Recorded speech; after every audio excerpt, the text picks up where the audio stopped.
As spring approaches, fresh breezes stir the moors and dales, sweeping away the dregs of winter.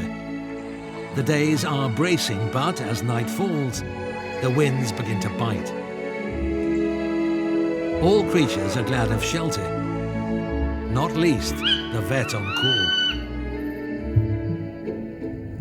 Quite often when it's this time of night, I suddenly see like an owl just fly across the road or between the trees. It's Julian's turn for the night shift.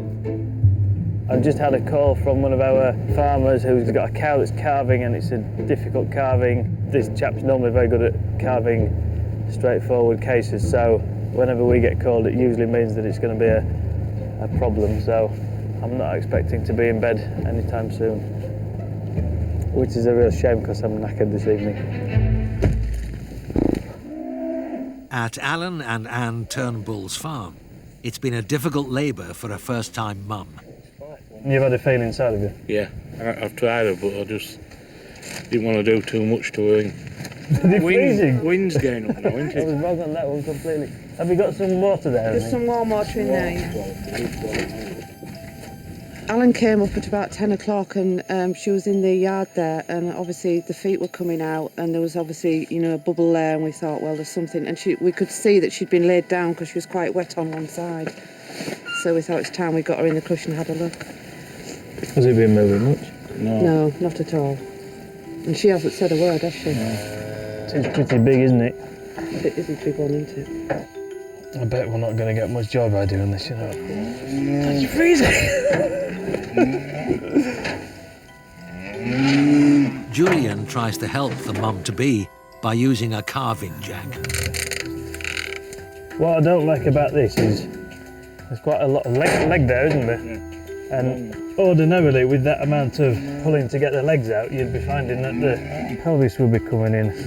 I mean, I've got a fair bit of pressure on there, and that isn't even beginning to engage, is it? I'll have to come out the side, I'm afraid. Mum looks alright, doesn't she? Mum's always been bright-eyed since the minute we put her in. She's been absolutely fine, bless her. She's been good. Next one. Yeah. Action stations now.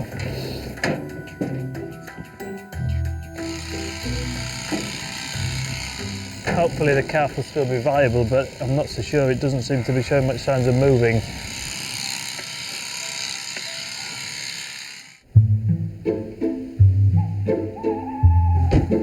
It's Peter's turn to respond to the next out-of-hours emergency. The lady's wrong because her cat's restless. Emily, 12-year-old cat. It's been seen a couple of times recently. Mild increase in blood glucose. Possibly verging on being diabetic. Peter's seen many diabetic animals. The owner said she was a little bit wobbly, and if diabetes is left untreated, it can be a potentially very, very dangerous situation.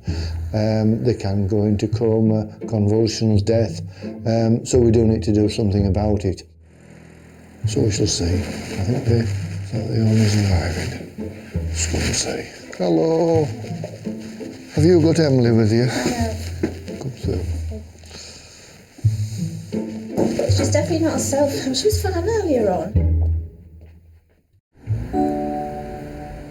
In Yorkshire, it's a bitter night on the hills.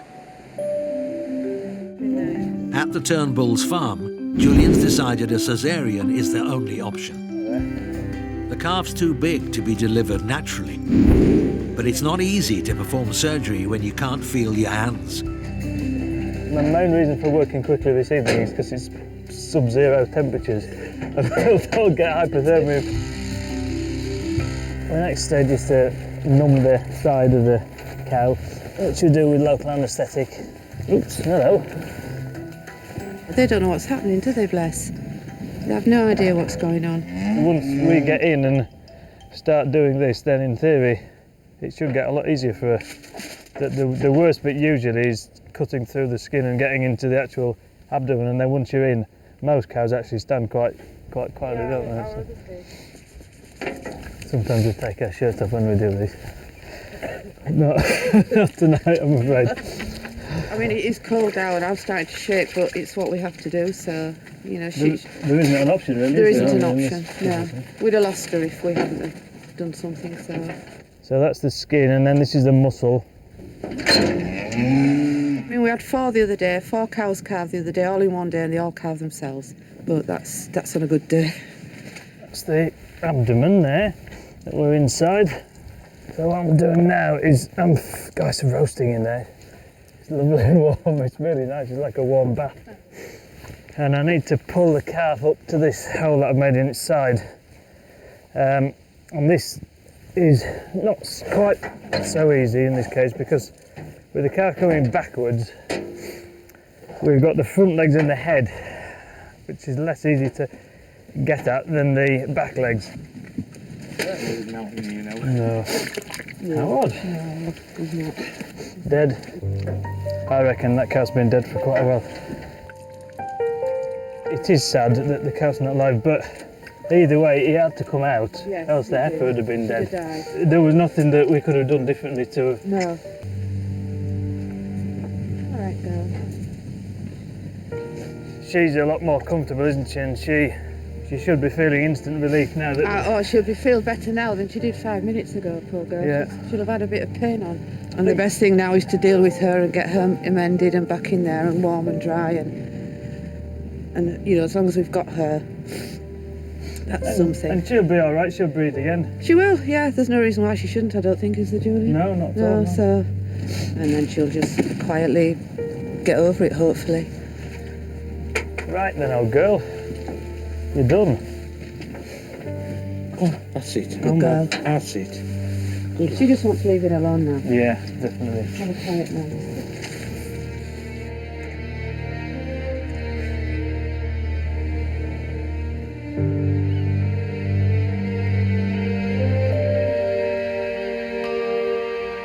At the surgery, Peter's been called in for an emergency.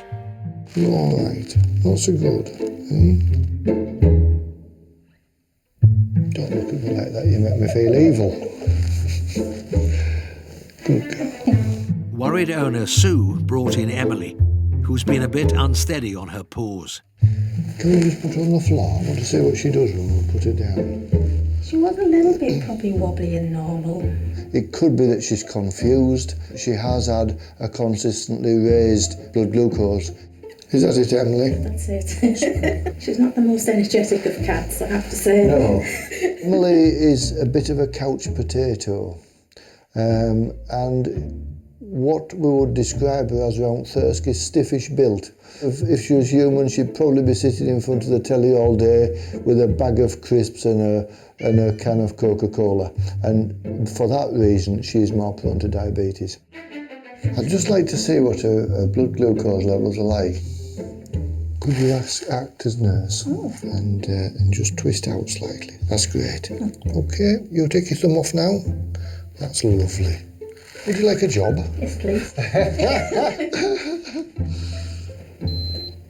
It is high. 20.4. So I think she's diabetic. There's a test that we can't do in-house. I need to send a sample off and send it off to the lab, and that'll give us a definitive answer as to whether she's diabetic. I think she is. So I think that's probably why she's been a bit wobbly as well.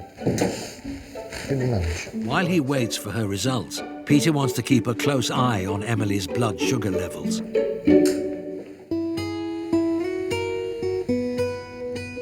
After a busy night for the vets, the dawn chorus starts to greet another new day. But Squeaky the cockerel isn't up with his mates to welcome the morning. He's at the surgery with his owner Zoe. And not exactly cock-a-hoop.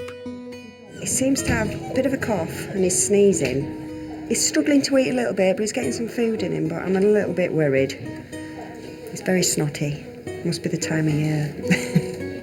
But usually the combs get bright red this time of year when they're in breeding. But he's just looking a bit sad. He's just not looking as rosy as the others. They have like their own little harem.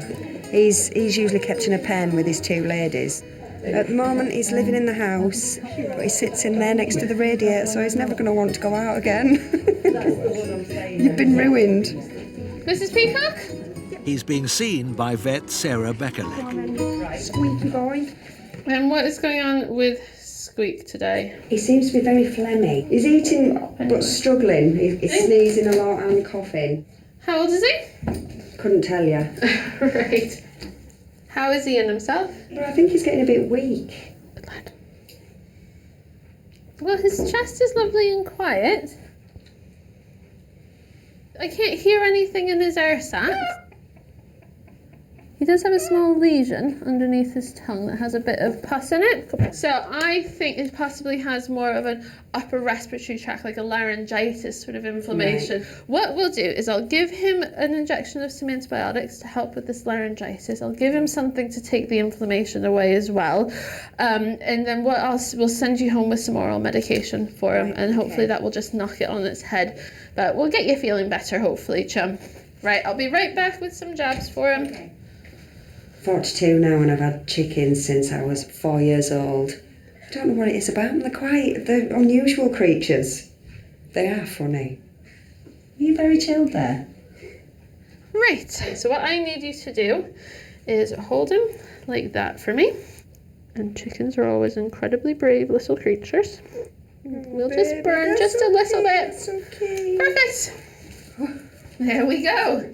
Now he's going to have a sulk on for the rest of the day. Bless him. Bye. Bye. Hopefully within a couple of weeks we'll be back outside just in perfect time for the warm weather and start breeding. What do you think? Back with your ladies.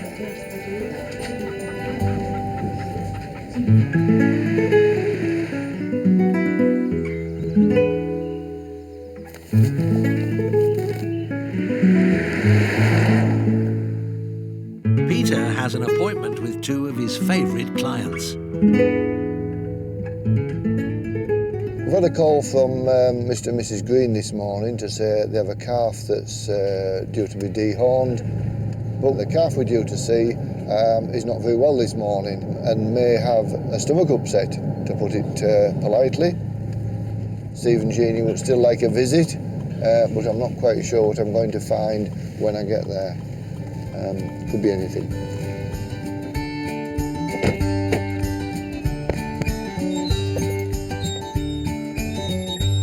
But there's a surprise he hadn't bargained for. Oh, whoa! There's enough there for a family of four, Jane.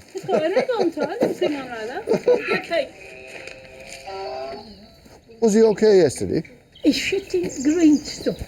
Oh. We don't know what. Usually when they get to this stage, they're usually doing all right, aren't they? Because what, how old's Trickle now? About 6 weeks? Maybe more. She's not very good at all. She's blowing hard and she's got scoured, which means she's got diarrhoea. Right, let's go in, Jane, and have a look. I'll tell you what, she doesn't want the stress of taking her horns off, does she, when she's... She went like this during the night. When I come in at 7 gone this morning, she was flat out.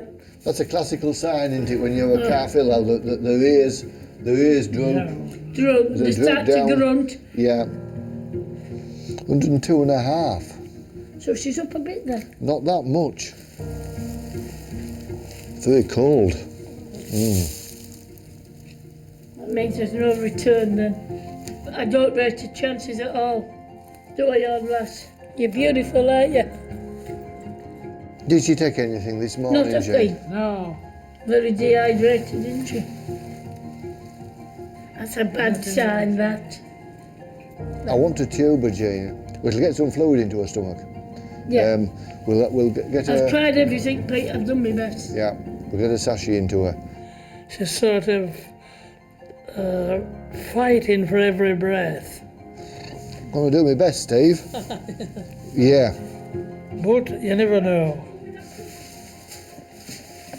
Right. Life's a gamble. It's an electrolyte and glucose solution, so we're going to pop some fluids into her stomach now because, like all babies, they need regular fluids, and she hasn't taken any fluid at all this morning. Come on, pull yourself together. Right, Jane. You can just tip me some in now.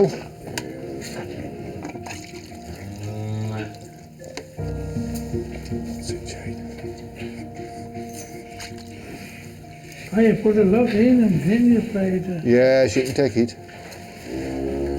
You know, the immune system isn't good, Steve. No. You know, I'm just wondering if she's one of these that's got a virus that weakens her immune system. Because, you know, she's never been a healthy, and yet she looks quite a robust calf, but she's not.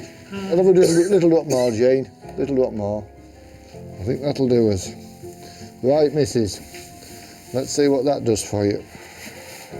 I don't think Treacle's immune system is as good as it should be. The immunity comes from the mother's first milk. And if they don't get that, they're often devoid of a significant defence mechanism for some time until their own immune system kicks in. But at the moment, she's relying on her mother's, which is probably pretty non-existent. And so we've got to try and rally around again, and it's going to be touch and go. I feel sorry for her because I've reared her all up from the day she come. She can't tell you where pain is. Your next 24 hours are critical for her. I'll try and give it a feed tonight on a big bottle like this. See if I can get anything into her. But I don't think she'll be here in the morning. I'll just say goodbye and that'll be it. I just don't like to lose them.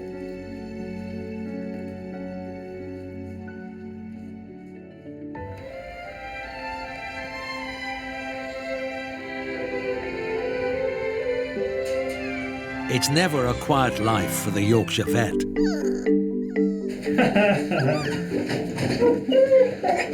Get down. It's just nice to see them because I mean they're lovely dogs, but I'm just thinking of your house as much as anything.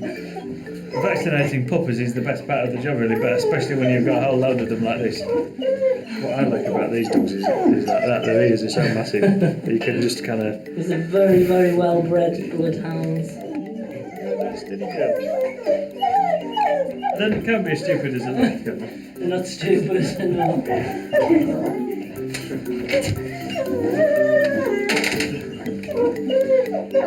Shut the door. In the face of chaos, for receptionist Sylvia, there's always cake. I'm not eating cake for Lent. I've already had 2 buns. You haven't got long left. It's basically and a piece of chocolate roll and a little piece of Christmas cake. Christmas cake. That's me, I'll have. The jam tarts that I had at lunchtime are okay as well. She doesn't eat cake. Can you not be tempted? But was this before or after the jam tarts? No, the jam tarts were today. You see, jam tarts aren't cake. They don't count as cake. The pay for Timmy's first, please. 26, jam tarts are fine.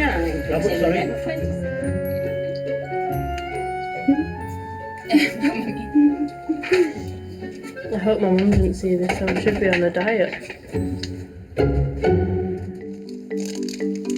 Last night, Peter was called in to see Emily. Her worrying symptoms and blood sugar levels made Peter suspect diabetes. She's back with owner Sue. After I got home last night, she sort of wobbled into the hallway and then she fell over more or less on one side. She's now not interested in any food and she is normally a very, very greedy cat. Would you like to come through? What sort of blood glucose is like this morning, and that'll dictate what we do immediately. Right, Emily?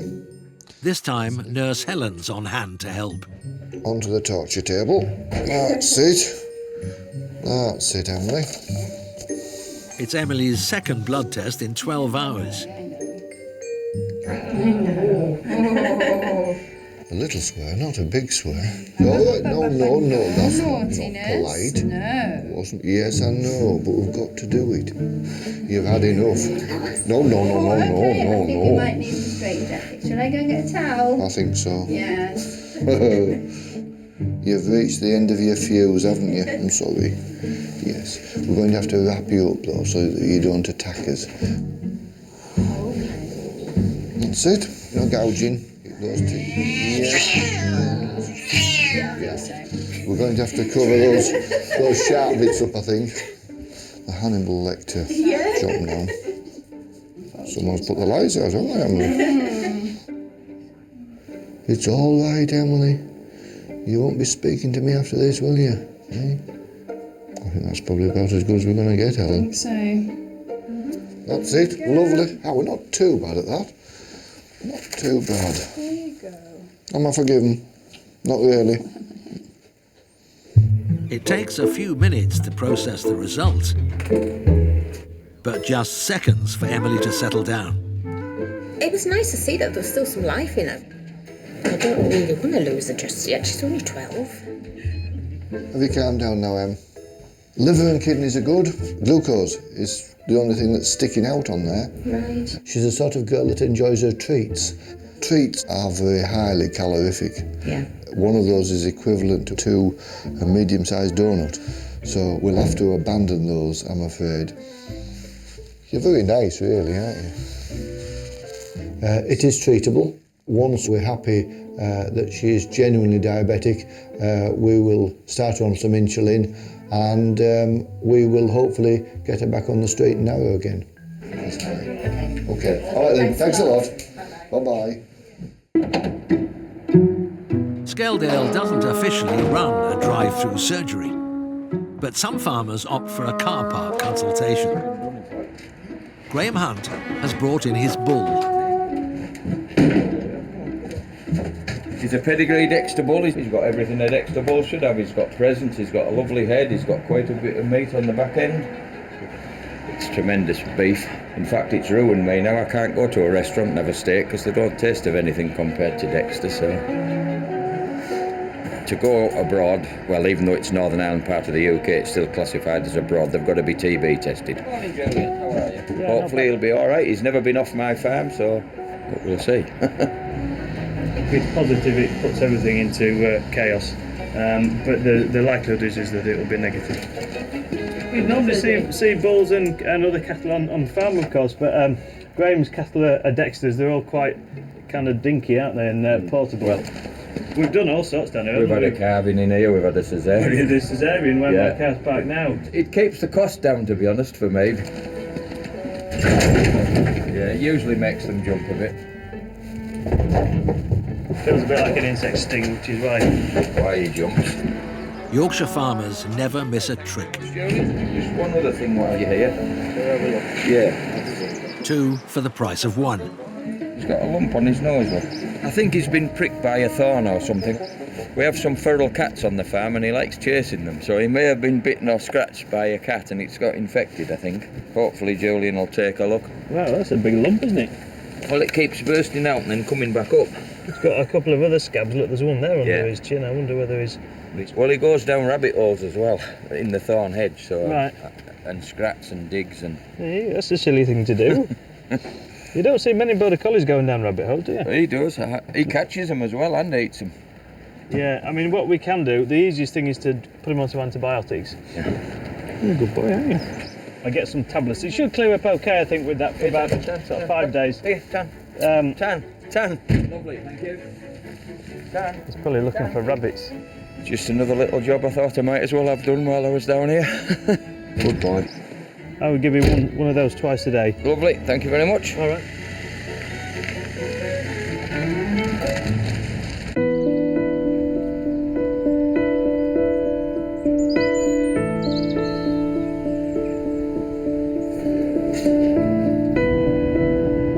Peter's next appointment is at the Greens farm. It's been 24 hours since he saw Treacle. I was very concerned yesterday, and I said to the Greens it's possible that Treacle might not make it. So we'll have to see, and I'm just fearing the worst but hoping for something a bit better.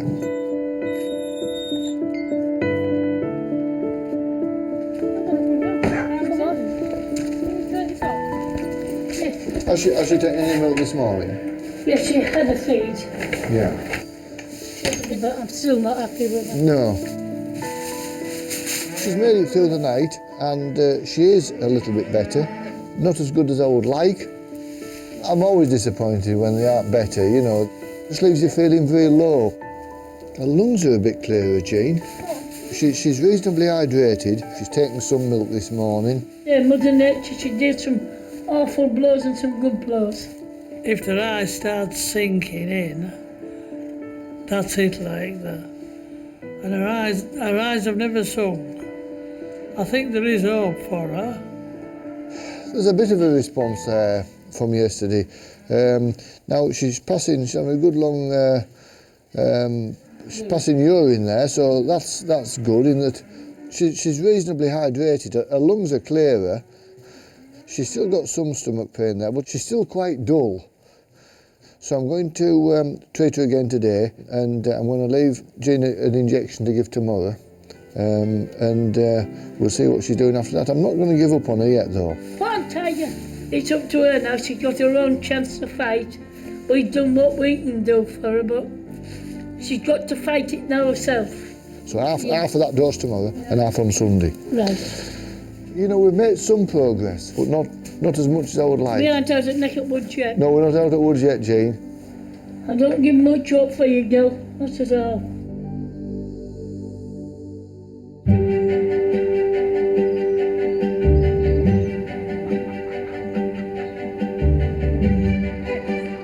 Another patient's arrived in the car park.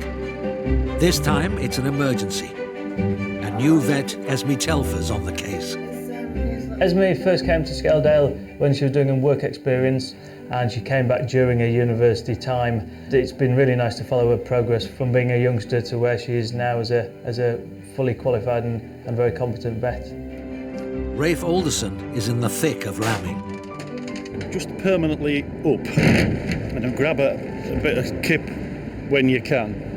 Usually when bargain hunt's on at dinner time. Right, tight. And one of his flock is struggling. Did Peter tell me that you were from Wales, or you've been in Wales? Yes, that's right. There isn't much else apart from sheep and rugby in Wales, is there? Is she a first-time lammer? Yes. Have you tried pulling? Yeah. Not over much. No. Because it's very tight in there. Fortunately, I don't think it's alive. No, I don't think it's alive either. I think we should probably just Caesar her. Let me go and grab some stuff. Thank you. Thank you. You got it? Yeah. You got loads. Julian's done his fair share of caesareans. So has Esme, but she's open to learning new techniques.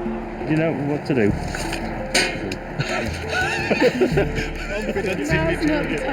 I tend to do mine down there, and nobody else does. So just literally there to there, yeah. Yeah. See, isn't that easy? Yeah, much easier. And the only thing with this op is you've just got to avoid that massive vein there. Yeah, I saw that winking at me. Oh, there we go.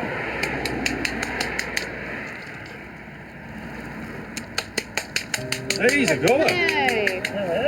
I'm elated. The miracle of life. Again, all this yellow is the what we call meconium, which is the feces of the lamb, and it's always a sign that the lamb's been struggling to be born. Well, I'd sort of resign myself that it's probably going to be dead. It's worth it when you see lambs like that. It's my first lambing at Skeldale. Quite a lot of relief, to be honest. I didn't have high hopes that he'd be alive, because they don't last long when they're stuck in the pelvis, unable to get any sort of oxygen, and that's when you lose them. Looks all right though, doesn't he, there now? Look at that, happy days. There we are. Picking her ears up so she's quite happy. You put your head back down and just wait there, patient. We'll get back home and we'll pop her in a nice little individual pen on her own with a lamb. I think Esme's done an excellent job today. A perfect ending and really good surgical technique, so yeah, good job. Yeah. Well, I'm pretty relieved and happy. First caesarean and new practice, all very scary, so it's great that Julian was there to, watch over me.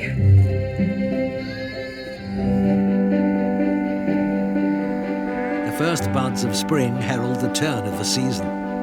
As new life stirs again, it's a busy time for farmers and for vets. How is she getting on? All right. She's all right. She's not been a bother. Does it look good, the wound? Yeah, it's just at bottom 2 stitches. I think it's pulled. By the time I was getting to the bottom of the stitches, my fingers were beginning to freeze. She's settled down fairly well without the calf, and she's not really missed it. As well, doesn't she? Yeah. And she's been all right. She's been eating. She's always come to me when I've fed her. Yeah. I've been stroking her the last few days. Yeah. She just comes and stands to you. Very good.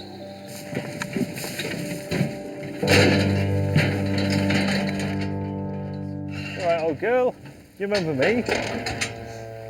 Last time I was kind of focused on that bed and it was pitch black, but that doesn't look too bad, does it, actually, that wound there? No.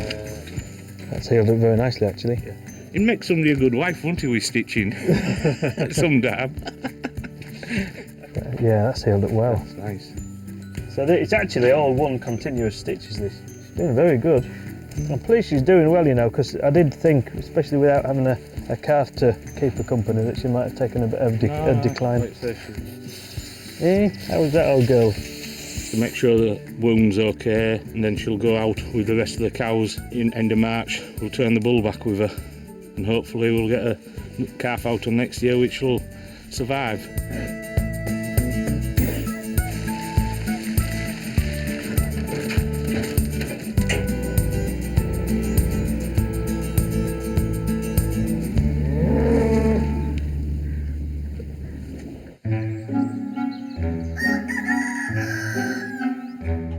At the peacock's farm, one bird's flown the coop.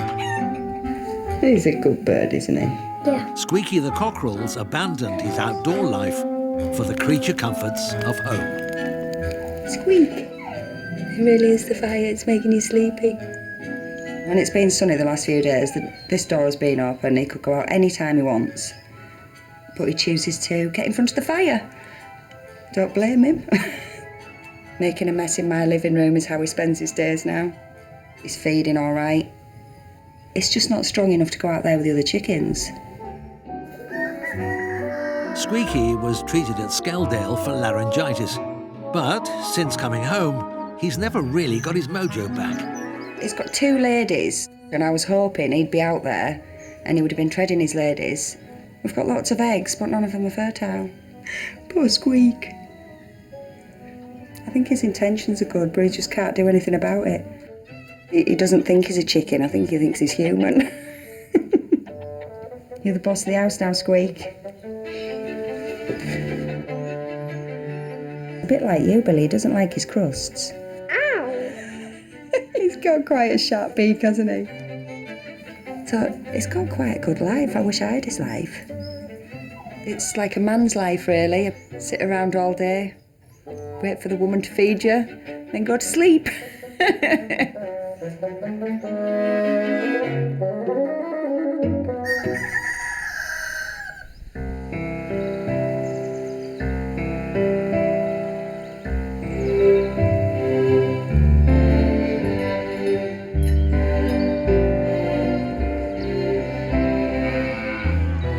At the Greens farm, it's 3 weeks since Treacle the calf was critically ill.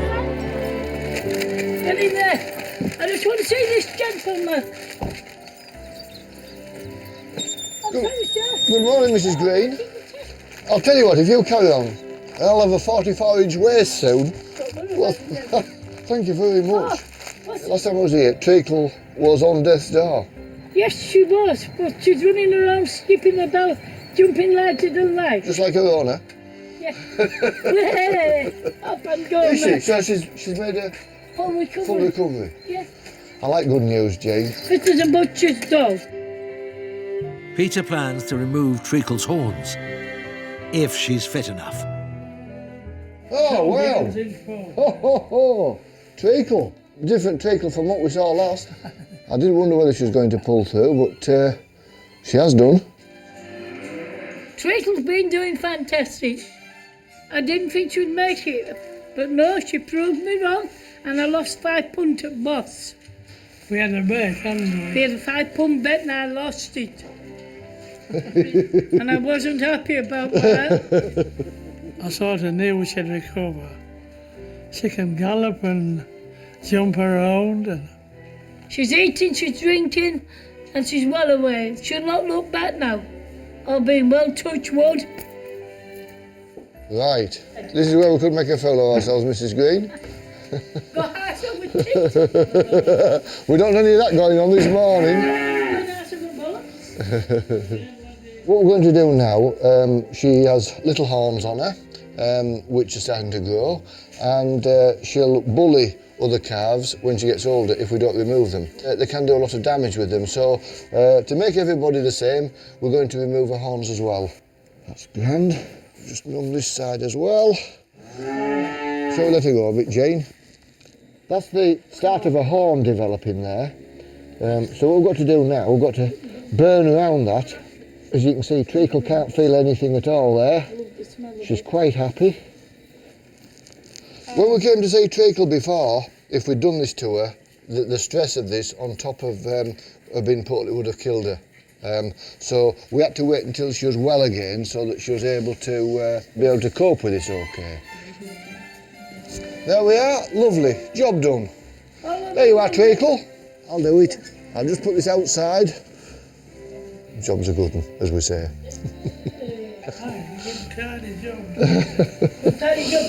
When a Yorkshire farmer says that's a tidy job, you know you've done all right. Future looks bright for Treacle, and that makes my day better still, and I'm happy now. Happy as a pig in shit. She's had her arms off and she's well away.